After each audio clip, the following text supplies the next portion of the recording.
मेरी मुलाकात दादी जी से सर्वप्रथम उस समय हुई जब एक त्रिमूर्ति नाम की मैगज़ीन छपती थी और अचानक हमारा वहाँ जाना हुआ और जगदीश भ्राता जी कन्याओं को ईश्वरीय सेवाओं में व्यस्त करके उनके जीवन को एक नई दिशा देने का विशेष कार्य करते थे।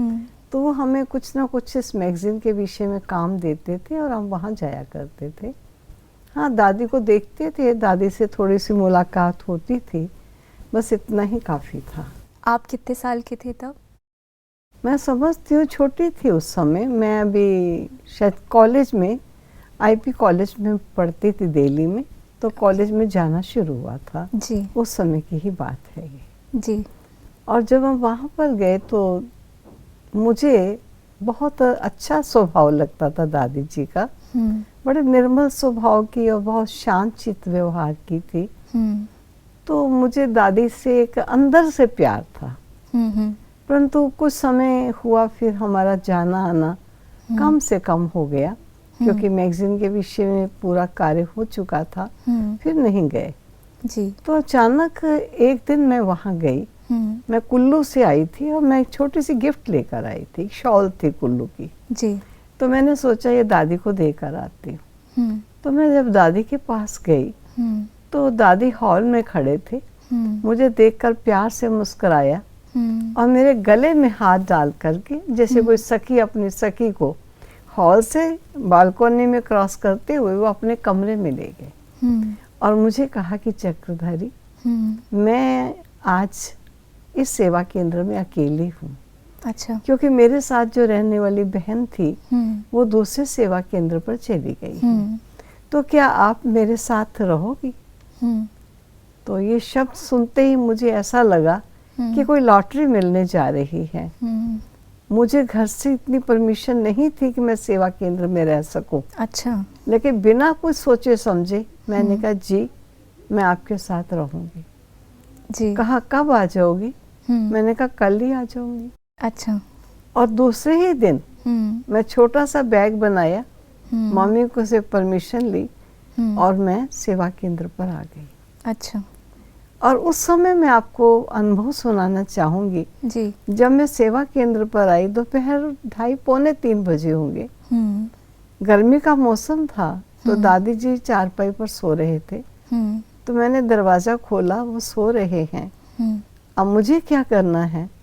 तो दादी जी मेरी तरफ देखे तो कहा इस समय आप भी विश्राम कर लो। मेरी चारपाई के नीचे एक चटाई पड़ी है, आप चटाई निकालो, बिछा लो और सो जाओ। अच्छा। क्योंकि वहाँ कोई खटिया तो थी नहीं। अच्छा। जहाँ पर मैंने सोना था। अच्छा। तो मुझे उस समय वो चटाई ऐसे लगी कि एक मखमल का गद्दा। अच्छा। और बहुत ही सुंदर बगीचा मुझे मिला है। अच्छा। जिसमें बिछाकर मैं सोने जा रही हूँ। ओके। मुझे जरा नहीं आया कि चटाई पर कैसे सोऊंगी। मैं बड़े आराम से वहाँ सोई। अच्छा। क्योंकि वो समय बड़ा त्याग का समय था। वो आप मुझे पूछेंगे तो मैं आपको बता दूंगी क्या उस त्याग वक्त था। आप ज्ञान में थे जब आप दादी से मिले? मैं जब दादी से मिली थी तो मैं ज्ञान सुनती थी और ज्ञान को, क्योंकि मैंने ज्ञान सुनना भी कमला नगर सेवा केंद्र जो विश्व का प्रथम सेवा केंद्र बना था। मैं वहीं गुलजार दादी जी भी रहते थे और जगदीश भ्राता जी जिन्होंने सारा साहित्य निकाला वो भी वहीं रहते थे। अच्छा। तो मैं उस समय वहीं गई थी और मैंने जब कोर्स किया था, जिसने मुझे सजेस्ट किया कोर्स करने के लिए, मैंने कमला नगर में ही कोर्स शुरू किया था। अच्छा।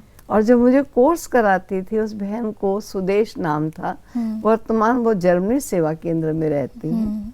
2-3 दिन ही उन्होंने कोर्स कराया होगा। अच्छा। बस 2-3 दिन के अंदर मैं बार बार दादी से मिलना होता था क्योंकि पूछते थे आज क्या सुना, आज क्या सुना। अच्छा। तो मैं जो सुनती थी वो मैं उनको रिपीट करके बता देती थी। अच्छा।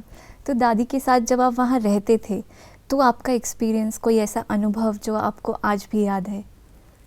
क्योंकि मेरा रहना, जैसे मैंने आपको बताया कि जब उन्होंने मुझे कहा कि मैं अकेली हूँ और आप आ जाओ, तो मैं वहाँ चली गई। और जब मैं गई तो खटिया एक ही थी। तो दादी जी ने मुझे कहा कि चक्रधारी, हो सकता है आपको जमीन पर अच्छा नहीं लगे, नींद ना आए, तो आप खटिया पर सो सकती हो। अच्छा। क्योंकि खटिया एक ही थी और वो ही खटिया थी जो हैदराबाद कराची से सिंध कराची से आई हुई थी अच्छा। शिप में। और वहाँ 2 कुर्सियाँ थी और एक छोटा टेबल था। ओके। यही फर्नीचर था वहाँ का। हाँ जी। तो उन्होंने मुझे जब ये कहा कि खटिया पर आप सो, लेकिन इस खटिया पर मैं क्या करती हूँ कि जगदीश भ्राता जी के, मेरे कपड़े, भंडारे वाली माता के, सबको पानी लगा करके अच्छी तरह तय कर देते हैं। और फिर वो मेरी दरी बिछी होती है पलंग पर, उसके ऊपर उस कपड़ों को बिछा देते हैं और उसके ऊपर चादर बिछ जाती है, तो मैं इस पर विश्राम करती हूँ। तो अगर आपको कपड़े ना चुभे तो आप ऊपर विश्राम कीजिए। मैंने कहा नहीं दादी, आप ही कीजिए विश्राम यहाँ पर।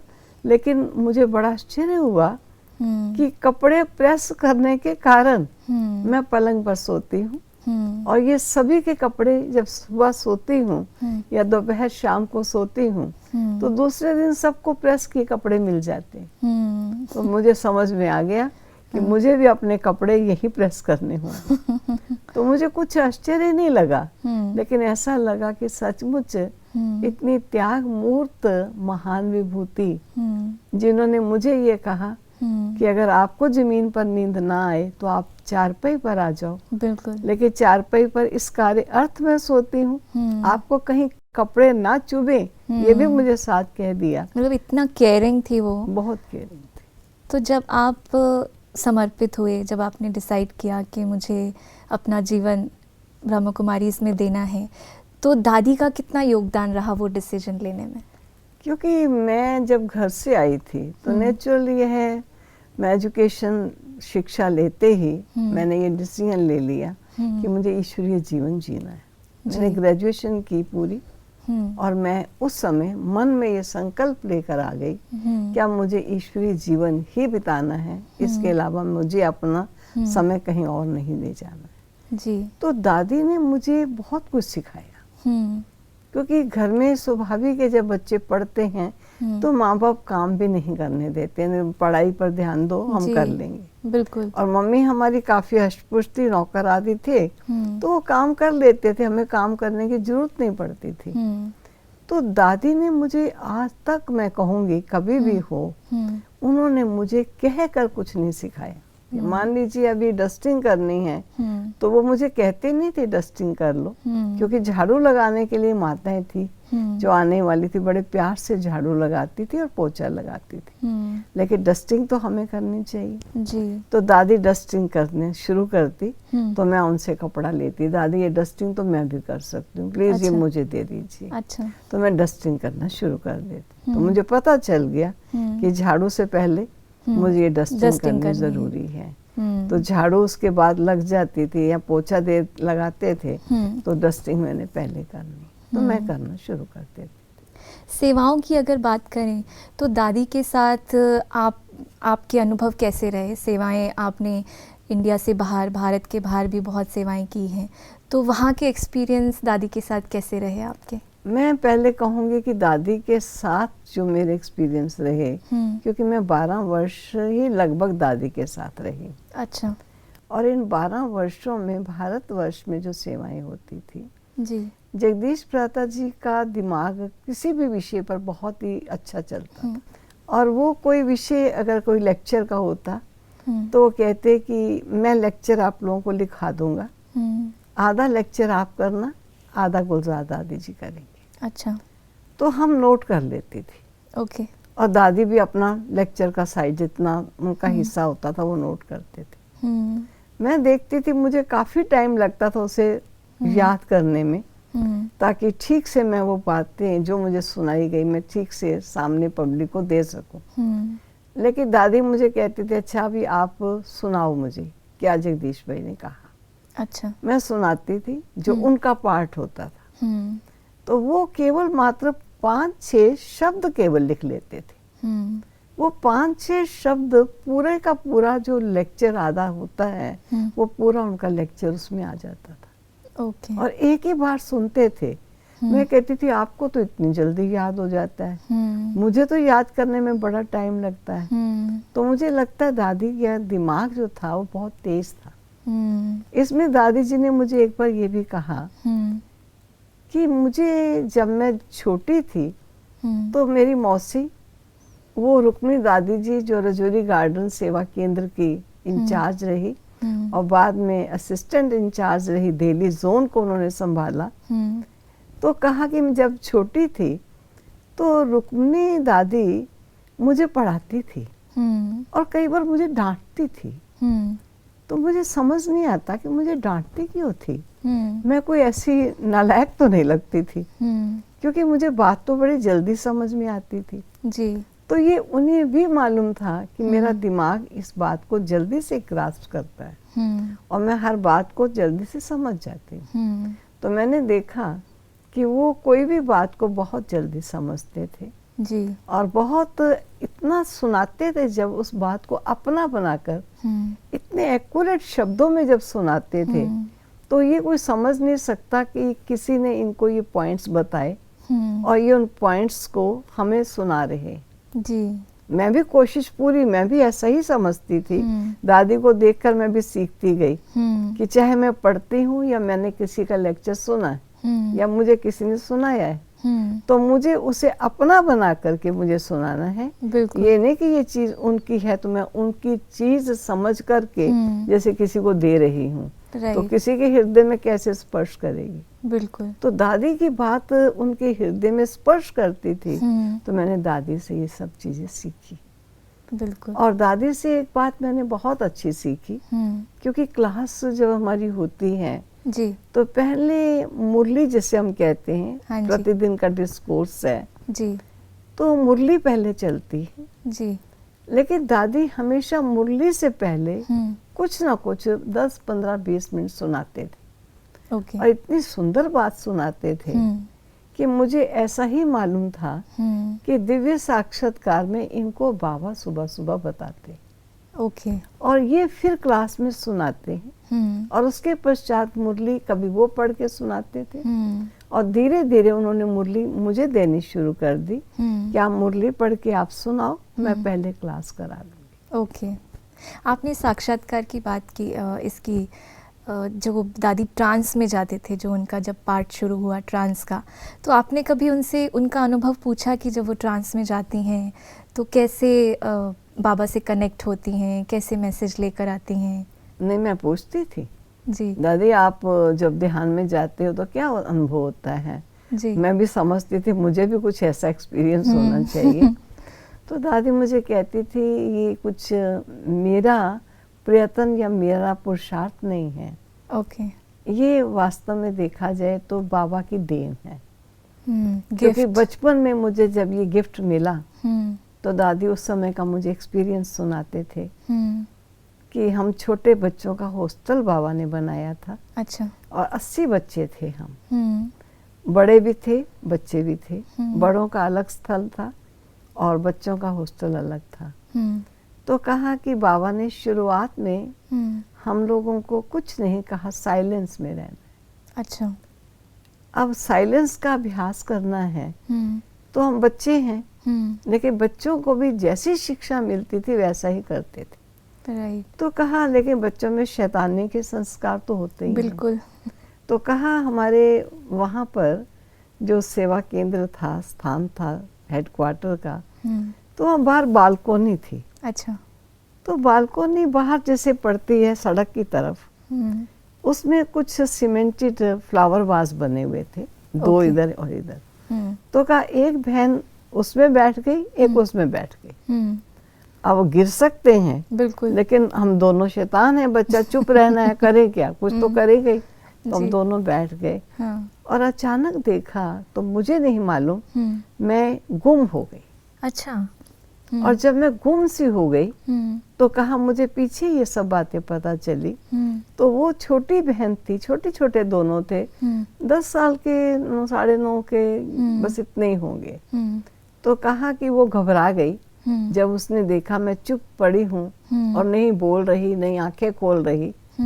तब उसने आवाज लगाई और जाकर के बहन को, जो उनकी हमें अटेंड करती थी, उसे बताया कि ऐसे ऐसे वो आंखें बंद की हैं, खोलती नहीं और बोलती नहीं है। अच्छा। तब उस समय मुझे वहाँ से कैसे निकाला हाँ। या कैसे बाबा के कमरे में ले गए, अच्छा। तो मानो ये साक्षात्कार का प्रथम पार्ट मेरा तब शुरू हुआ जब इस यज्ञ में साइलेंस का अभ्यास विशेष कराया जाता था।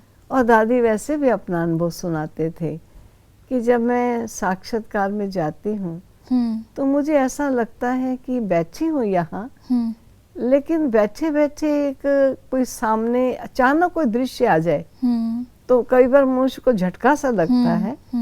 तो ऐसे सामने अचानक एक दृश्य आता है तो मैं ऐसे हो जाती हूँ। उसके बाद मुझे नहीं पता चलता कि मैं कहाँ हूँ, लेकिन मुझे ये आभास होता है कि एक ऐसा स्थान पर मैं पहुँची हूँ जहाँ बहुत सफ़ेद ही सफ़ेद लाइट ही लाइट है। कहा वो लाइट ऐसे समझो कि काफ़ी चंद्रमा इकट्ठे ही चमक उठे हों, इस प्रकार की लाइट देखने में आती है। और वहाँ मैं भी लाइट ही लाइट हूँ, इतनी लाइट में, और जो कुछ है सब लाइट ही लाइट है। तो उस लाइट में जब मैं पहुँचती हूँ तो मैं अपने सामने ब्रह्मा बाबा को देखती हूँ। अच्छा। और ब्रह्मा बाबा भी लाइट ही लाइट के फॉर्म में होता है, कोई हड्डी मांस वाला व्यक्ति नहीं दिखाई देता मुझे। लाइट का एक एंजेलिक फॉर्म है, एक वो दिखाई देता है, और उसमें जैसे एक पॉइंट लाइट, जैसे एक लाइट किरण आती है और वो जैसे उसके मस्तक में आकर के सेट हो जाती है। तो मैं वो दृश्य देखती हूँ, लेकिन फिर लाइट का अनुभव होता है और कुछ नहीं। वो कोई मुझे पॉइंट दिखाई दे रहा हो ऐसा कुछ नहीं। जब आती है तो किरण सी लगती है, लेकिन उसके बाद कुछ नहीं अनुभव। फिर मुझे जो भी उन्होंने कहना होता है वो मुझे कहते हैं। मुझे जो यहाँ से मैसेज मिलता है वो मैं मैसेज सुनाती हूँ, लेकिन जैसे स्वप्न नहीं होता, ये कहो जागृत का स्वप्न है। स्वप्न में हम कहते हैं मैंने उसको ये कहा, उसने मुझे ये कहा, हालांकि मुंह तो बंद है, सोए पड़े हैं।